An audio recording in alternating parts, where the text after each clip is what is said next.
Welcome to The Secret Truth. We've got one of the finest guests that we've ever had with us this evening, and he's Tony Gosling, and I'm going to bring him on directly on, and he's going to tell us a little bit about his background, and then we're going to discuss 9/11, the Middle East, China, and a lot of very important subjects. And I'll say this about Tony. Tony is one of the best-read, best-informed journalists that we've ever had on our program. Welcome, Tony Gosling. Well, that's a very good introduction, George. Thank you very much. I'm not sure I can quite live up to your expectations, though. No, I think you will more than that. I'll tell you, Tony, you've been at this for so long now that you really have a grasp on this. You've got a site, a Bilderberg site that's been one of the best ever that anyone's ever put up. And you really know a lot about 9/11, but tell us a little bit about your background first so someone that hadn't listened to you yet will know something about you. Well, in 2 words, aviation and BBC. Okay. I worked in the aviation business at Biggin Hill Airport airfield in Kent, which was one of the main fighter bases in the Battle of Britain during the Second World War. And a great spirit down there. And I was working in aviation in the family business for a while. But I mean, there's only so many planes you can fly in before you start getting bored, really. And actually, I thought journalism would be much more challenging. So I got involved in London in doing some training at a place which was funded by the Greater London Council. This was when Ken Livingstone, the Labour politician, was running things. They'd funded this place, and so I got a bit of training there. And then worked for about 3.5 years for the BBC, ending up as a radio journalist in local radio. But always with an interest in investigations, George, and basically scratching a little below the surface. The trouble with the BBC and many of the major broadcasters in the Western world, they seem to be fitted into this kind of mould, a model which doesn't actually work, which is basically going through newspapers. This is what a lot of the journalists in the radio broadcast studios do, is they go through the newspapers and, there's a story. They absolutely, very, very little get up and go, and they're a bit much in their ivory towers. So if something pops up in a newspaper like the Daily Mail, they might cover. Other than that, they're not proactive. But the thing is, I was quite proactive, and I suppose got me into a little bit of what you could call trouble. It's basic journalism, really, and that is looking into sexual abuse of children, where I was working down in Wiltshire, in the south of England. And what we dug up there, I and another freelance working for the BBC, was a deputy leader of the Conservative Party on Salisbury District Council, who was owning and running 2 homes for children who'd been taken in by social services, children's homes. It was pretty clear to us that there were some very strong allegations from the natural parents of these kids and some from the kids themselves that there was abuse going on in these homes. And so we attempted to do a bit of an investigation into that. Well, the BBC then basically elbowed me out within a few weeks. That was it, and so it was pretty clear to me that this was part of a complex cover-up involving the police, because the police said that they'd already done, Wiltshire Police said they'd already done an investigation into these allegations and there was nothing to see, whereas clearly we were getting another side of the story. So that was, for me, quite an interesting way to be elbowed out of the corporation, even though they never said directly that you were getting rid of you because of this. Well, they wouldn't do, would they? It seemed to me pretty clear that they suddenly didn't need my services anymore when I started uncovering some real stories, George. Right. That pedophilia has been so sensitive to those upper classes over there, have they not? Some of those top leaders over there. I mean, I think we've got to be fairly careful in the use of the term paedophilia, because that is sexual interest in prepubescent children, and a lot of the children that we were looking at in that case were basically above the age of puberty, in their teens. Oh, okay. But I think, that sometimes the terminology here is blurred because people don't really like to go into this, and they kind of, a lot of the journalists here in Britain scoot over it. I mean, our VI paedophile inquiry, which is what they called it when they started it, Theresa May, who's now Prime Minister, started this inquiry 2 years ago in the summer. Here in Britain, it's become called the VI paedophile inquiry, mainly because it was called the Butler-Schloss inquiry It was called the Goddard inquiry. It's been called various things because none of the people who've been chosen to lead it have actually managed to stay in the job very long.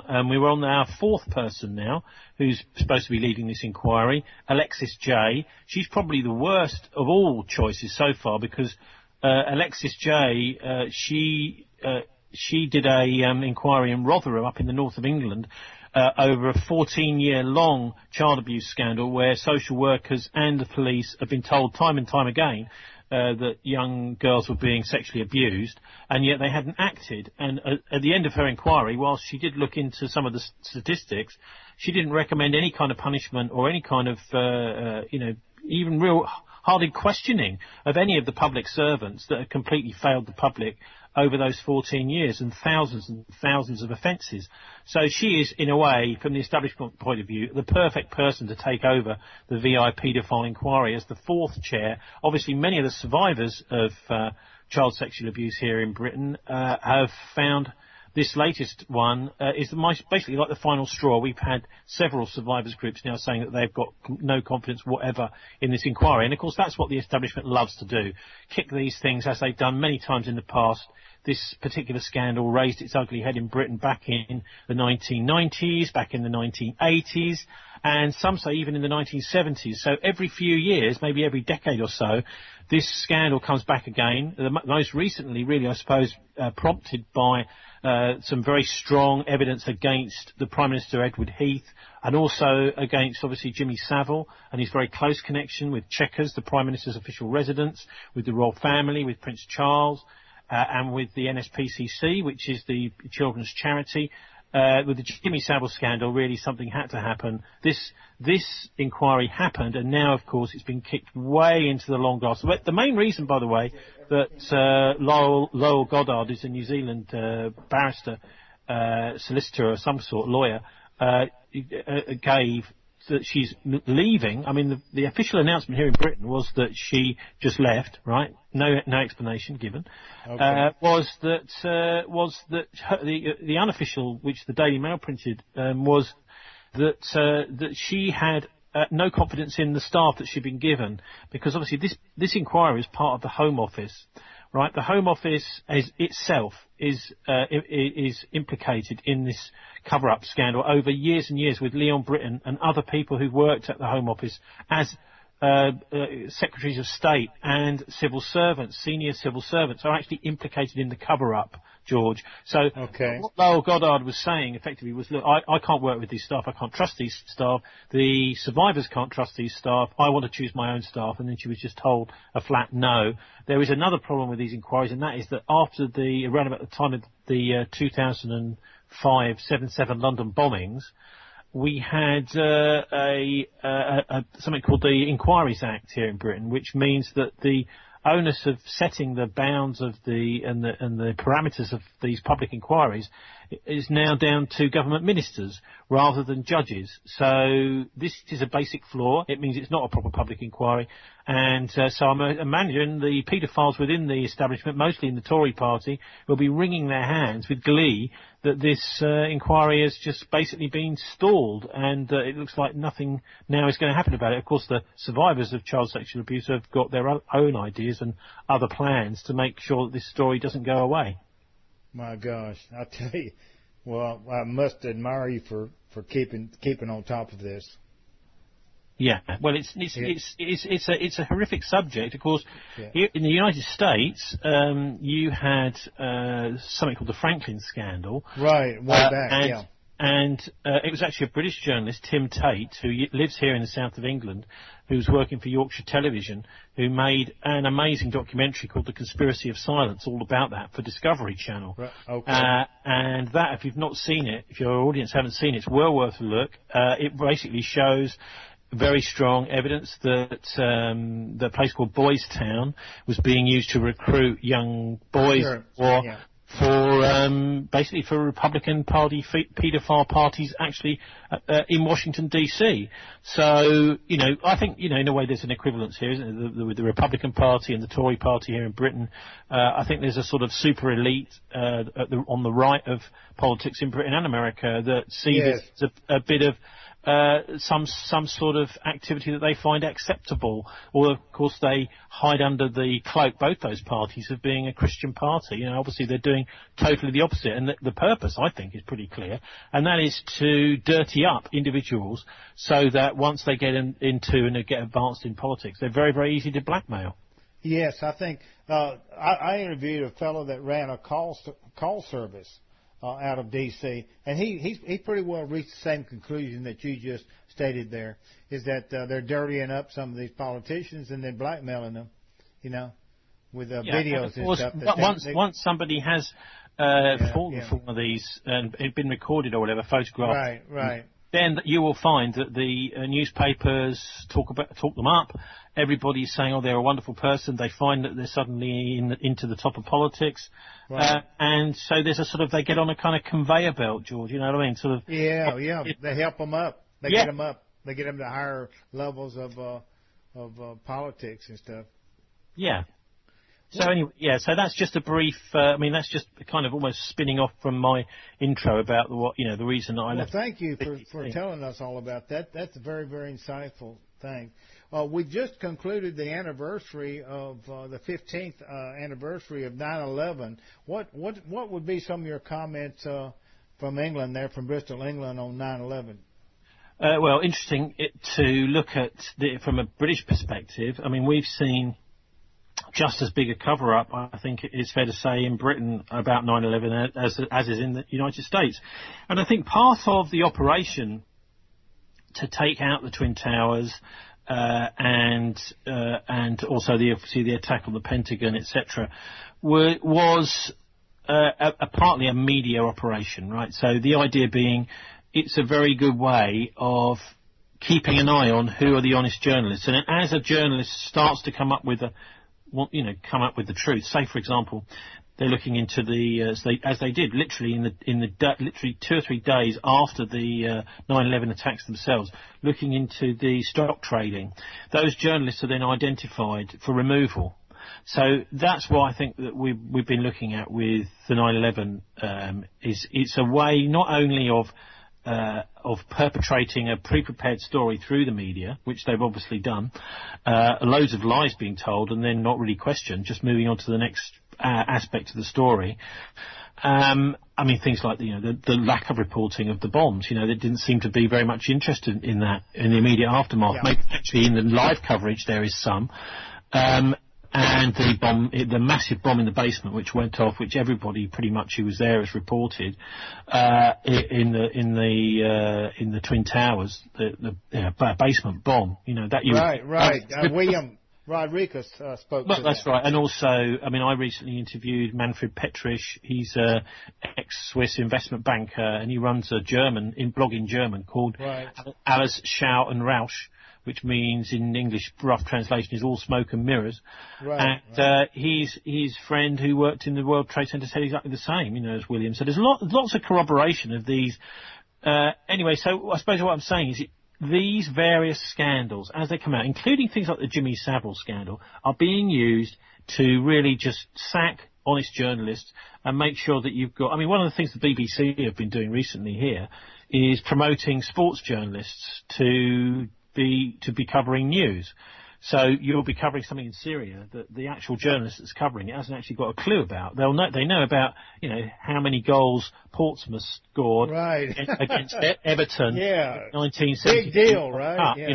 They're very good on things like Portsmouth's victory against Everton in the World Cup, but they haven't got a clue about all the various different groups in Syria and of course the historical background for the last couple of 100 years. Actually, the last 100 years probably would be good, but they don't have any of that. I can remember back in the first Gulf War in 1990, listening to the new BBC 5 Live, which was their national news channel, and we had one BBC journalist after another, who were top-notch Middle East historian specialists, who were giving us a brilliant background on lots of the, the differences between the Shias and the Sunnis, lots of history of Saddam regime, the Iran-Iraq war, all this kind of stuff. These journalists who are covering it for the BBC nowadays haven't got a clue, George. They really don't. They're just almost like straight out of a football stadium, plonked in the middle of a studio. And they're also fed absolute nonsense by their producers. So they're a kind of puppet on a string, really. Golly, that's terrible. What are we hearing here lately about Syria? There was this attack that they tried to blame on this UN convoy, and what do you have on that? Do you have any? Well, I just think Syria is clearly becoming the place where the Russians and now the Chinese too are saying no, you're not having it. Yeah, so they're saying. There's also reports from one of the Iranian and maybe it's a Syrian, I'm not sure, news services saying that the attacks in Aleppo have been taking out Western intelligence officers in their little bunkers in Aleppo who are helping ISIS, and Israelis as well. Yeah. So I'm not sure of whether that's true, but you see, we're not getting any of this reported. And also, I think that those are the sort of news services to keep your eye on, really, online. Right. So at some point in the future, they'll probably be shut down, George, or hacked or whatever. But it's really from Syria and from Iran and from the nations that are on the front, not necessarily from Russia today, because they seem to have sort of reined back a little bit on their coverage, and they're leaving it to countries like the Syrians and the Iranians to do some of the more hardcore coverage. So we're talking about the Syrian and English language, Syrian and Iranian news agencies seem to be one of the best sources for getting a bit of balance at the moment, because our news is so utterly. I mean, the last weekend. The Americans and the British and the Danes smashed the ceasefire in Syria to pieces, and it was reported here as, somebody has done it. No, it's us that's done it. It's quite clearly and obviously the US. The US sort of, some people are going to hold their hands up, and one does wonder with Obama whether he actually has a clue what's really going on. They hold their hands up and say, this is terrible news, but of course it's great news for the Israelis. Because they don't really want a ceasefire. They want the whole thing to keep going. And the longer it keeps going, the more they can have incursions by the Turks, who are now annexing northern Syria. Right. And they just want to keep this whole thing going. Now they are in Syria. They're just finding all sorts of different ways to supply the terrorists and just keep the whole conflict going as long as they possibly can. But the thing is, they're now dealing with the Russians and the Chinese. And the Russians and the Chinese are quite clearly saying, you're not having this country. You may have bits of it, your Golan Heights, etc. the Israelis have got. The other thing I think which is worth mentioning, George, is this amazing story that's come out of ISIS, because people have quite rightly been questioning ISIS, if you believe that you're getting anything really from them, or maybe it's just coming from the CIA, who knows. But the official line by ISIS is the reason they haven't been attacking Israel, who are supposedly their sworn enemies, is because they have committed themselves to kill every single what they call infidel Muslim, that is to say sensible Muslim, that hasn't joined ISIS before. Once every single Muslim is dead that doesn't support ISIS, doesn't want to join their cult, then they will attack Israel. And I don't know if you could even believe that anyone is supposed to believe that, but that's the story. Yeah, that's just a cover story. That's what that is. Turkey, Erdogan over there. Have we heard much about him lately? I've sort of a news blackout on him. What's happening? Well, now? I think I don't think it's really a news blackout. Certainly, the last couple of weeks, he's moving to get the NATO troops, the Turkish NATO troops, into northern Syria as a kind of various. I think you can see Syria as a kind of, a chessboard here, and there are various pieces moving onto that board, aren't there? You've got obviously these various strata. It almost seems you've got a whole spectrum, all the way from from your blues to your reds of a super ISIS, maybe I should say blacks, I don't know, but super ISIS round to the Free Syrian Army and people who are supposed to be like sort of groovy terrorists, the guys who are really a kind of great political opposition, super freedom fighters, superheroes fighting Assad, even though Assad was democratically elected, and when we don't talk about that very much. So you've got all those in there. You've got the various strains of Kurds, but the moving the full-on Turkish army in there and artillery, they're clearly in there. They intend to keep that northern part of Syria just as the Israelis moved into the Golan Heights. So we're seeing they're really upping the game here. Also, the threats by the British, we've got something here called the Friends of Syria in London, and they've been calling for this no-fly zone. Well, of course, what they're really calling for there is World War III, because you're not going to tell the Russians they can't fly. How are you going to do that? You're going to have to try and shoot a Russian jet down. The Russians have actually got very good, if not better than the West's anti-aircraft missiles. They're S-400 missiles in Syria now.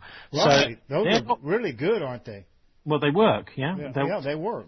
They will take those F-15s and whatever, stealth fighters, stealth bombers down. Whatever it is that's up there will come down. And so there's no hope of that, really. The only thing I can see from the US point of view is some kind of, going even above that to satellite wars or something. That's the only way they could win. And so this is all upping the ante. And, of course, as a result of this being blocked in Syria, what with the Chinese moving in too, you've also got the advancing of the missile defense, they call it, don't they? The missile attack, first strike forces by the US in Romania and in Poland. I think there's some stuff going on. They talk about putting it in the Baltics as well. So this is effectively coming back from 1962, right? So from the Cuban Missile Crisis. Right. We had missiles in Turkey, ICBMs. Back then. What was agreed, of course, back in '62 was that these missiles would be removed, right? These nuclear from Cuba, missiles but also from Turkey. From Turkey too. So that was a fairly quiet deal that was done behind the scenes. They never told us about that back then. At the time, no. But then there's a lot they don't tell us. In fact, all the things we really need to know, they don't seem to tell us. For sure. So this is Goebbels style propaganda world we're living in, where the crucial things that people need to know to understand the world they're living in are being withheld from them. And anyone that wants to tell them those things is marginalised, criminalised, or gotten rid of in one way or another. So, basically we're going back to the sort of provocation that the missiles in Cuba were to the United States, the Pentagon is now doing to the Russians. Now, the Russians are not going to take this line down quite clearly, and it wouldn't even surprise me if we saw things going wrong at those sites, whatever it might be. The Russians don't want them there, and I think that they're very publicly beginning now to say, we're not having this. And so there are various provocations. At some point, as well, of course, there's a big attempt to draw the Iranians into Syria. That will just really make the Israelis happy, because they want a war with the Iranians and they think they can win it, although I would suggest they probably can't. Right. That seems to me where we're heading in the Middle East, is some sort of conflagration between Iran and Israel, with Russia, China and the US and the European powers, I suppose, as well, as part of NATO, as the superpowers on the sidelines. And, of course, something that sparks in the Middle East could catch fire right around the world. Do you think a World War III is imminent coming out of the Middle East? I wouldn't say imminent. All I'm saying is there's a lot of people working on trying to make sure it doesn't happen, but there is a lot of people also working on trying to manoeuvre in the chessboard that's become Syria. I mean, basically Ukraine has gone on the back burner a little bit, and everything seems to be focused now on Syria. What with you mentioned Erdogan again, yes. And what's happened in Turkey is pretty clear to me. Is that he's used this coup, which the US was involved in, and I'm afraid I find it impossible to quite get to the bottom of what the motive of this coup attempt was. Gulen was in there with us. He was our surrogate. Apparently, but you see, the result of it has been a really cementing of power by Erdogan. Yeah. A massive. It is. He's had the perfect excuse to go and arrest everybody he disagrees with, and of course, the MIT are notorious. His intelligence service. So these are the guys who've been smuggling weapons down to ISIS. These are the guys who've been working with the Canadian buying oil in there. But not just oil, weapons too. So they've been working very closely with NATO. Obviously, they would with the Canadian intelligence, who were proven to have smuggled these British schoolgirls down to Syria.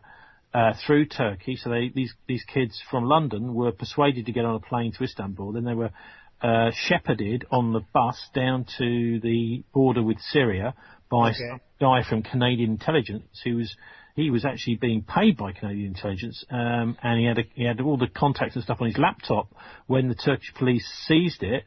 And he then handed these school kids, so we're talking about 15, 16 years old, over to a British guy on the border. So it does look to me as if the various NATO intelligence services are acting on a sort of secret little rat line to get, basically entrap kids to bring to ISIS. Now, these girls will probably be being used as sex slaves. Once they've got into ISIS, they can't leave. If they try and leave, they'll be possibly beheaded or just as, probably raped or whatever.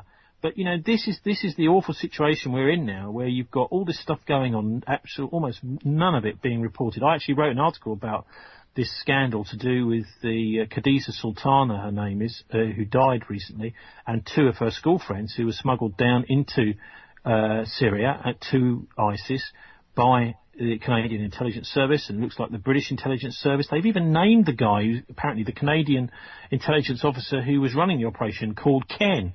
There's some good articles on this out there, and nobody would print my article. I sent it to the Russians, I've sent it to various places, New Eastern Outlook, various people. Nobody seems to want to publish it, even though it's all there in black and white in these Turkish police reports. Nobody wants to know. The Russians don't want to upset the Turks. I guess that's their main motive for not wanting to publish that one. Right, I tell you. It's a big mess over there, isn't it, huh? Well, it is not. It's deliberate. This is the thing, is that these intelligence services have set up a way of secretly, quietly nourishing ISIS, making sure that it kind of grows. It's just a completely kind of fake organisation. It's a cult. Right. And you've got to swear allegiance to al-Baghdadi, if you can believe that. This guy who was in various torture chambers, Americans let him out and then let him go running around, and oh dear, he's set up the worst terrorist organisation in the world. Oh well, what a surprise. And the thing that I think is the most pernicious is that our taxpayers' money, our tax dollars, our tax pounds are actually funding the transport of unwitting kids and dupes down to supply ISIS. Now, this particular guy, he had on his computer, his laptop, when the Turkish police arrested him, they found evidence that at least 150 people had been enabled by him to go and join ISIS, and he's being paid by the Canadian taxpayer. Golly, I tell you. There was a recent news release about a Boeing contract that was approved by Barack Obama, on Boeing's a sale of Boeing aircraft to Iran. Well, that's good. I'd like to see more trade and stuff with. Ron Paul always said that, just like you said. We need to trade with these people, not war with them. Well, of course, and also Iran is a legitimate government. It's a proper country, a normal country. I mean, having said that, of course, the people of Iran booted out the Shah in 1979, along with a lot of the US people who were supporting him, right? And quite right so. And they should have the right to run their own place. And of course, the Americans were very upset about that, so they formed these terrorist groups of disaffected Iranians, and then gave them weapons, helped them to get in there, gave them bombs. In fact, I think it's now the 35th anniversary, roughly, since one of the biggest terrorist attacks of all time. That was perpetrated by the United States, by the CIA, where the whole entire cabinet, or I think it's 1981 the year was, almost all of all the senior ministers, plus the president and the prime minister, were blown up by a US-sponsored terrorist attack in the heart of the Iranian government. And since then, there's been something like 15,000 terrorist attacks in Iran by the West, sponsored by NATO, sponsored by the Pentagon, the CIA, MI6, the West generally, to try and destabilise that country. So they've done quite well, I think, to retain their independence in the face of that sort of bullying.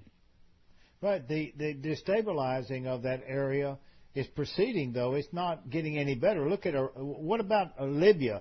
Do you have anything on that, or do you have any ideas on Libya right now? Well, Libya is become part of the sort of Western mafia playground. Yeah, so this is where, for example, the mafia are operating. There's a brilliant article which I don't know if you can find it. Do link to it. It was in the last ever edition of the European edition of Newsweek. And it's something about the headline is something like the Libyan terrorist mastermind of the migrant crisis, and it's really looking at the way the mafia is absolutely embraced and encouraged, indeed, by the Western intelligence services, by the Foreign Office, by the State Department, etc. And there's no action taken against these people. Now, this is the mafias that are arranging routes for people to get to the coast in Libya from all parts of Africa to come and make their fortune, or to get away from a bad state that they're living in somewhere in the northern half of Africa, usually. And then they're also the ones who are trading these little boats that they're using to get across the Mediterranean, the dinghies. And they're making a fortune out of this, of course, taking thousands of pounds for every person that they get to that area. And, of course, there's thousands of people coming across the Mediterranean. So they're making an absolute fortune, the mafia, at this trade. And then, just to cap it all, George, once they get over to somewhere like Italy or Greece, the mafia are running the refugee camps and the migrant camps.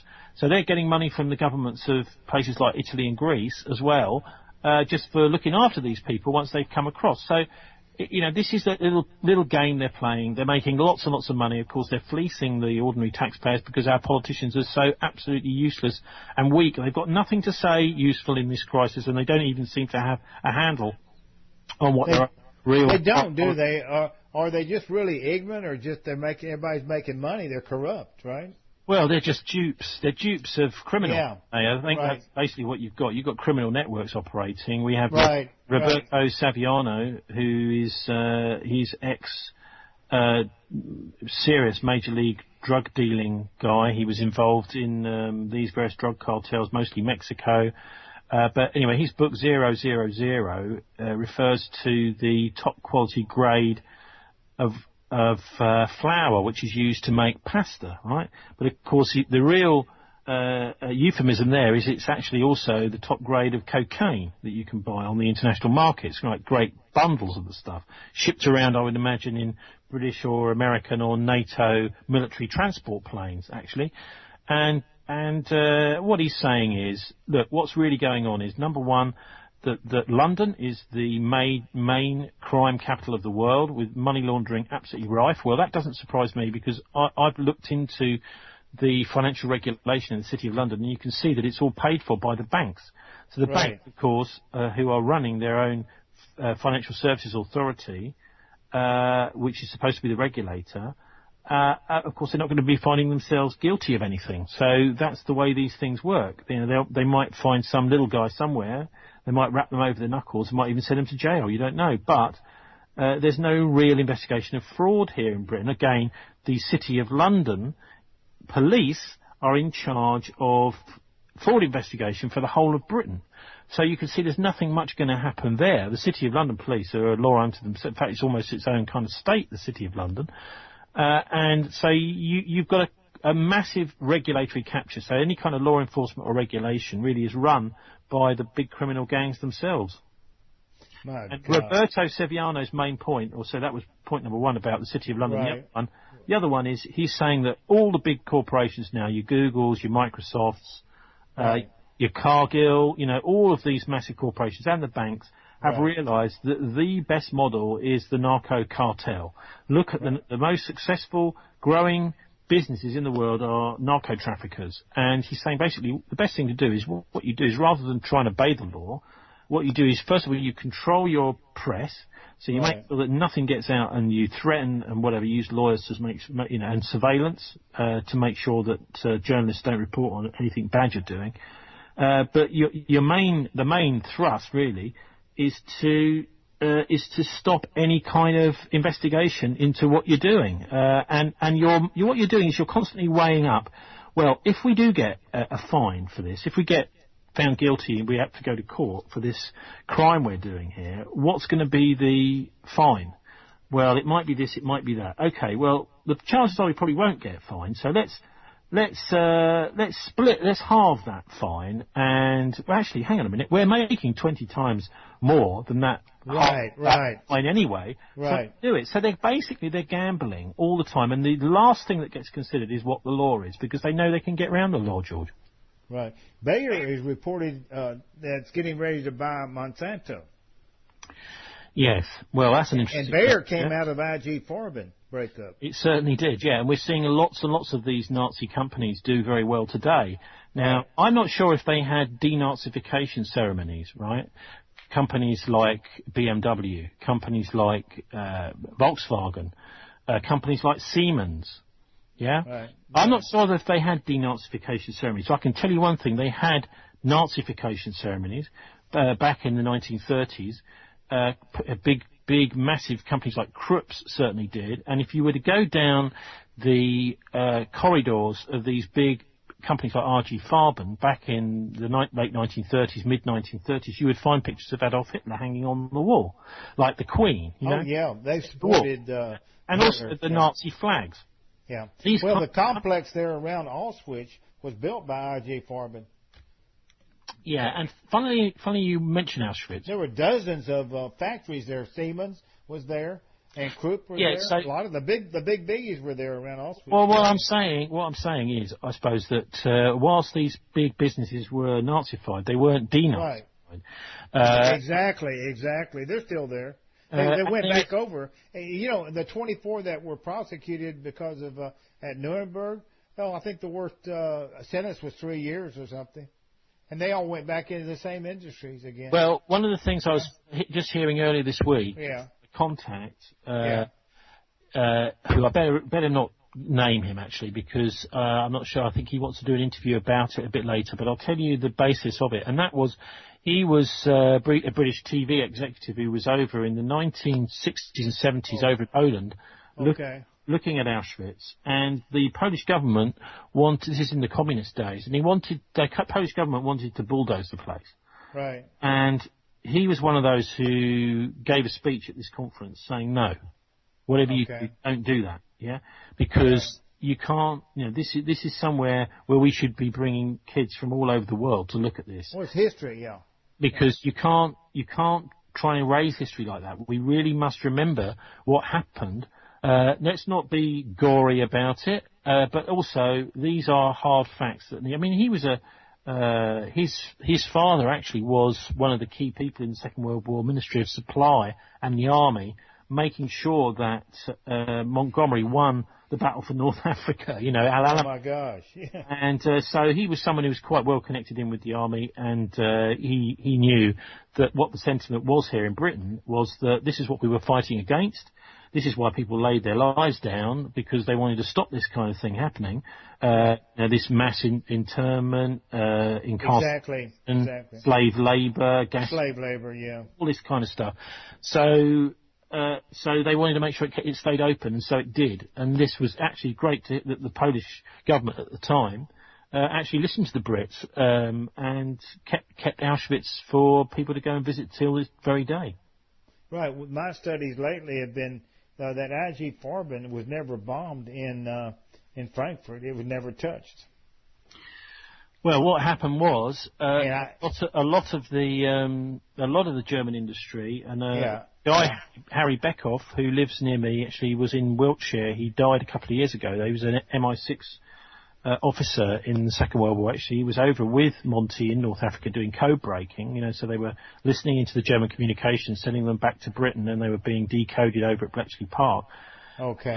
And his whole raison d'etre really was to try and after the war he was doing denazification, and he said it was fascinating going around to these factories. So the Nazis kept the factories, but often they moved them underground. Yes. You'd have something to bomb. They'd leave the British and the Americans something to bomb to make them feel good, but actually they were bombing empty factories a lot of the time. And we did exactly the same here in Britain during the war. Plessey's a very big electronics firm, which was, of course, taken over by Siemens, the Nazi firm, in the 1980s, I think, maybe not maybe 1990. They used to do all the electronics for the British military, pretty much, and the that takeover, they moved during the war into the London Underground, right? But they left all their factories on the surface, and of course the Germans spent a lot of time trying to bomb these factories and we've got to get a hit on this factory, that factory. But of course they were wasting their time completely, because all manufacturing of radios and aircraft radar, that sort of thing, was going on in the London Underground tunnels. Oh, okay. Well, that worked pretty good then. So both sides were doing this, George. They were both aware that that people would want to try and hit factories, etc., but that they were going to be one step ahead. Can we stop getting these people to quit fighting? Is there any, how about peace? Is that possible? Well, I think, to a large extent in the nuclear age, of course, there's a bit more of importance placed on peace. Yes, yes. The politicians are hopeless, actually. They're hopeless people.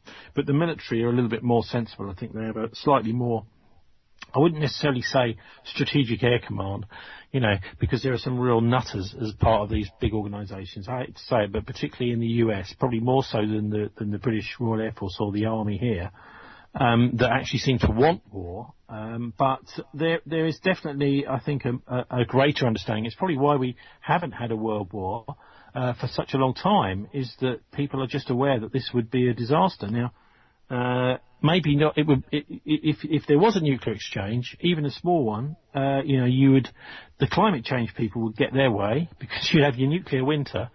And a little bit less global warming for a while, but that's about all you can say for it. There's nothing else to say for it. But what worries me is, if you look back at 1962, we were talking about Cuba earlier, that there were at the time people who really wanted to get that war going, and those were people in positions to launch.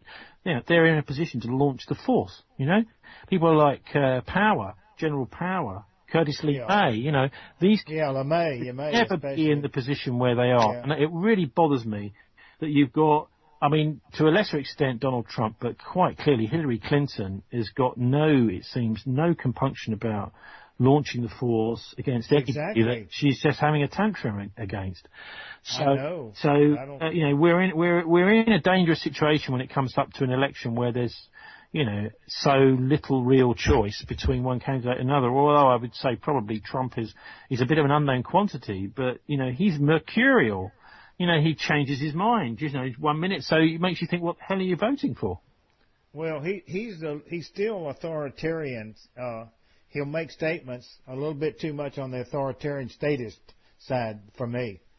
We've got some interesting politics going on in here in Britain at the moment as well. We've got the Labour Party conference coming up this weekend, and the Labour Party is in a position where, if Jeremy Corbyn is allowed the leader to carry on, they could be an absolute war-winning party. Literally, the local elections this year done really well.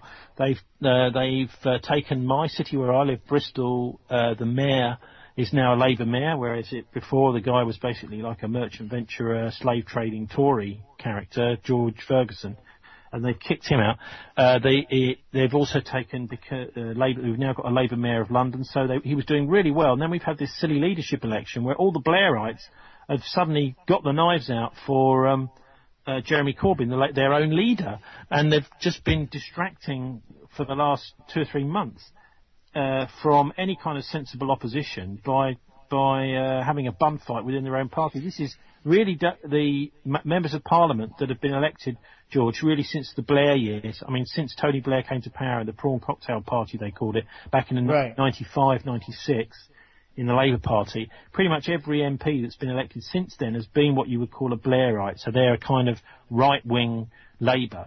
That looks as if at the weekend we're going to hear probably the news that Jeremy Corbyn has won again with an even bigger majority, possibly, and that may be that there's then a split.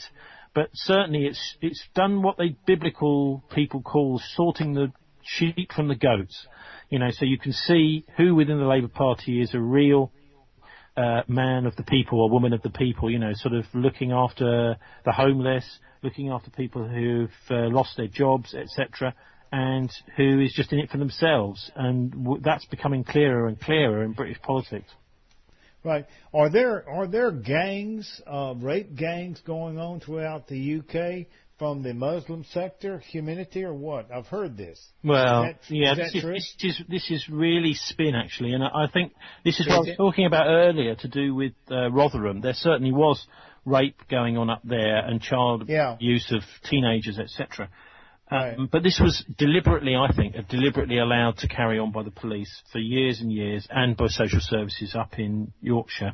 I mean, South Yorkshire's got a particularly bad record of corrupt policing over the years with Orgreaves, the miners' strike. There's also the Hillsborough, which was a complete disaster by the police, a football stadium which left tens of people dead, and the police then just try to cover it all up and blame it on the fans themselves. You know, so it's got a very long history of corrupt policing, South Yorkshire. So. I mean, basically they just allowed crimes to go on and didn't do anything about it, turned a blind eye to it. And then that, of course, allows the problem to build up, and then they can turn it into this kind of racist attack on the Muslim community. Of course, the fact of the matter is Muslims are no more or less likely to do this to anybody than anybody else is, but they were just, in a way, encouraged by the police and social services to do the child abuse up there by, giving a green light to it for something like nearly 15 years, without arrests.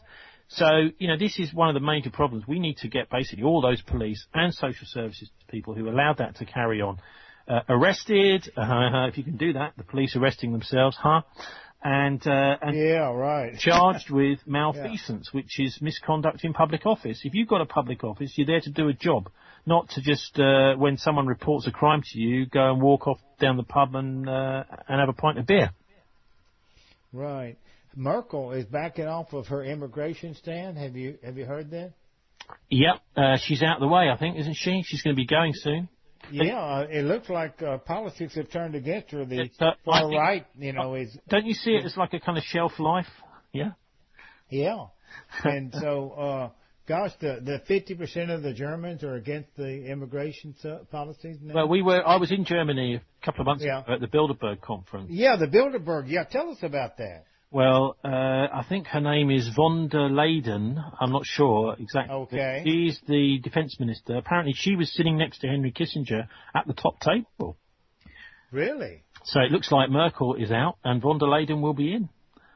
If you could say you heard it here first, but actually it was a guy called Carsten Schulz, who does his blog. He actually worked in Britain, so he speaks really good English. He was over there at the Bilderberg too, and he managed to get this leak out. So there are various leaks come out of that Bilderberg meeting. I think probably the main one was that the finance ministers were extremely nervous, so they were all going in the back entrance. They didn't want to be... You pointed that out during your reporting. What was that about?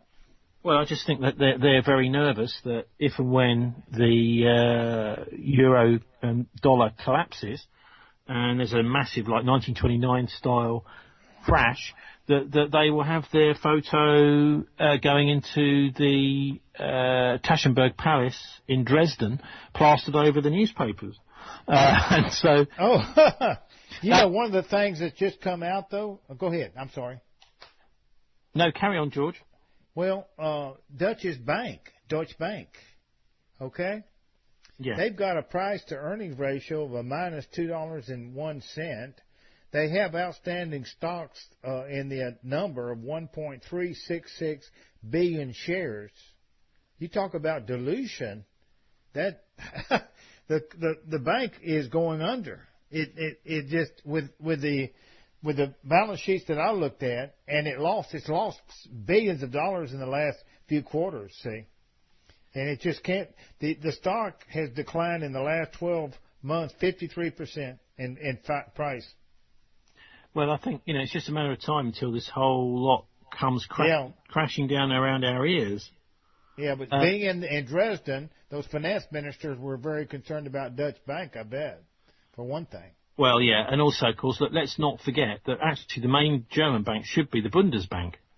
Yes, right. but the biggest commercial bank is Deutsche Bank. Yeah, but I mean, what's happened over the years is the main public intervention banks, the state banks or whatever, national banks, the central banks, have been superseded by the private banks.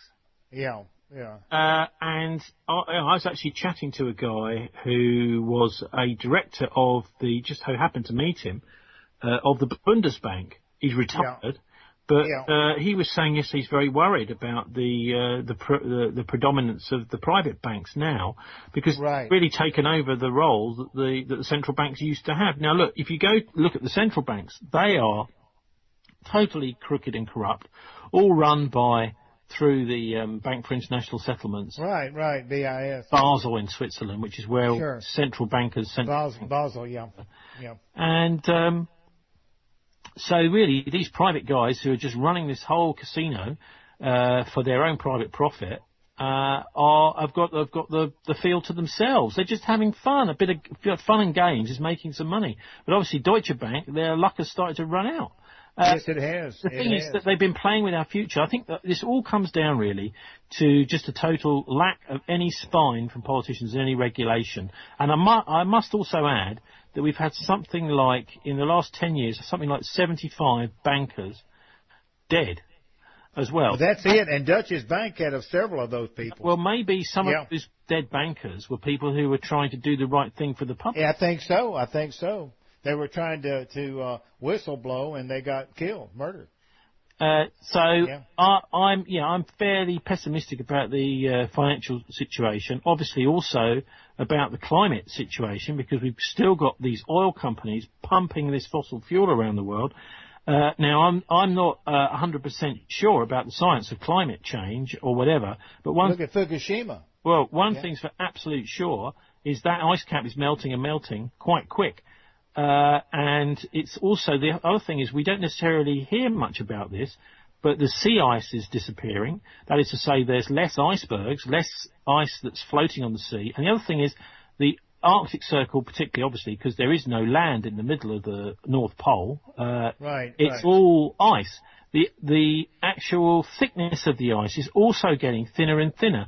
Now, it might look okay from outer space. You can look down and say, oh, there's loads of ice there. But actually, it's going, slowly but surely. Yeah, there's two things. There's the area of coverage, and there's the thickness of the ice. Those are two things. Yeah, what's happening is our nice little glass of whiskey and ginger ale the little ice cube on the top of it is starting to get rather small, and what that means is that we could be having to have a sip from a warm whiskey and ginger soon. Do you like ginger ale? Do you like that? My dad used to use that to mix his liquor with bourbon. Ginger ale. Well, that sounds. We grew up on that. Okay. Well, that's probably the equivalent, isn't it, over in the US? Yeah. Bourbon or whiskey, yeah. Yeah, bourbon. My dad used it to mix his bourbon. You know what I mean? It's one of those silly things. It's a great analogy. That ice cube, you don't even think about it until it's nearly melted, in which case your drink starts to warm up. Now, I don't personally, maybe it's just my taste, but I don't really like warm whiskey and ginger, I just don't like the taste of it. So that's where we're heading, rather more serious, condition with planet Earth. And this is largely because, of course, the predominance of the oil industry. These are all big Bilderbergers, of course, the BPs and Shells. The oil industry. Well, look at Syria on those pipelines in there. See? That's what they were fighting about. See? And also, of course, companies like Royal Dutch Shell, which played both sides in World War II, they'd split their business so that whichever side won, they would still be a powerful company, and they were working with both sides in the Second World War. Exactly. They've got, it wasn't that they weren't just working with them, I imagine they were actually aiding them. Of course they were. So these are companies that see themselves as slightly, in a way, a bit like the Swiss, slightly above it all. And their James Bond mountain hideout up on the top of the Alps, watching all this stuff going on, and seeing everybody fighting each other. Yeah, they think it's funny, Yeah, to them it's a form of amusement. Yeah. Yeah, we're down here like little ants working away, right? Trying to make a living, Well, we are, but I think the more serious side of this, I think, is the increasing control of the press. I mean, just Just as a isn't couple it? of examples here in Britain. We had something called the Independent newspaper, which was pretty good for roughly something like 30 years or so. It was publishing through the 90s, etc. And that's recently been taken over because the big corporations pulled advertising from it. Yeah. Oh, so man. slowly but surely, that's now online only. So you can go to independent.co.uk and still find it online, but it doesn't appear in our newsstands anymore. Right. The I-paper, which was a very good for journalists, was a kind of short version of that, which was available here in the book stalls, etc. That's now been bought up by a regional newspaper, Arm Johnson Press, and has just gone the way of all flesh, the usual rubbish printed in there now. Right, yeah. And on the TV scene, of course, it's a similar story. You've got government attacks on Channel 4. They're trying to privatise Channel 4, sell it off to the highest bidder, which, of course, will be a bank somewhere running Channel 4. What kind of reporters are they? And also we've got Rona Fairhead still, the boss of the BBC, and her vice chair is Roger Carr, who's the chairman of BAE Systems, the biggest arms manufacturers in Britain. Right, You've got a banking crime, HSBC, money laundering, arms dealing BBC right now. And so it's not surprising that they're not reporting on things like the massive amount of money which BAE Systems are making, killing kids and women and innocent people and destroying antiquities in Yemen. There's none of that on the BBC because Roger Carr is sitting in the top seat running the corporation for us. Oh my gosh! So we've got serious problems with a lot of this stuff, and the only way to get your news, of course, is all trackable, all traceable. One other bit of news since I last spoke to you is go ahead. The Intercept is a really good source, as you know. I've been looking at some of that with Glenn Greenwald and his colleagues. Ryan Gallagher came up with a brilliant Edward Snowden leak a couple of weeks ago, which is to do with the NSA base at Menwith Hill in Yorkshire. Okay. And he's now named all of the main secret programs which are being used there to do targeting for these war criminal drone strikes. Oh, okay. So that's been quite interesting to get to grips with that. But the most gobsmacking thing is none of it's been reported in the London press at all. No. So you've got an amazing leak about something which is going on British soil, which is a US base, basically, committing with war crimes going on inside it, and not a word is whispered about it in the London media. It's like they're scared to touch it. It's just hopeless when you've got such a massive story that's not getting reported at all. And it shows you where we are. We're getting quite close to the stage where almost anything could happen now, and we will never get to hear about it because the media is not doing its job. It's an international kind of criminal network which has got roots Spectre.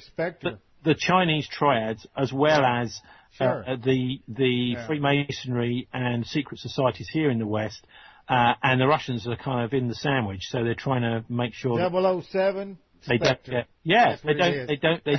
angled in the sandwich. So we'll see how the Russians get on. Good luck to them. Okay, thank you, Tony. Okay, good night. Cheers, George. Bye bye. Bye bye.